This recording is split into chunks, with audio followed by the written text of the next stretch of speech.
Leaders could vote next week on a proposal to reconsider a plan to cut the Sioux City Human Rights Commission's budget by 40%. Now, the proposed cuts totaling $140,000 caused enough concern in the community to push people to pack the city council chambers today.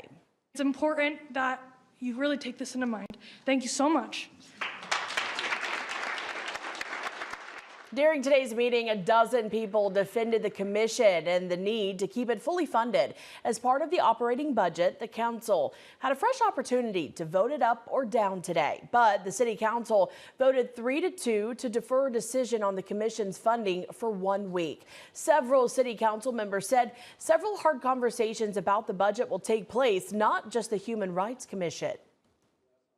That was what the majority voted, and that's what we're going to do. So next week we'll have the budget considerations for both operating and capital improvement program, and we'll have this reconsideration of the motion to cut $140,000 from the Human Rights Commission.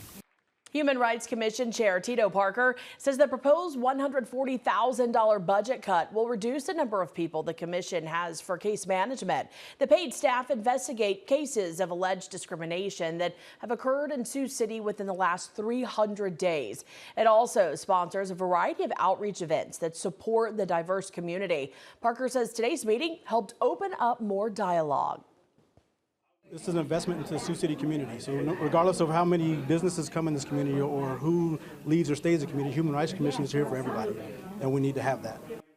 Discussion will continue during next Monday's City Council meeting, which starts at 4 p.m. inside Council chambers in City Hall.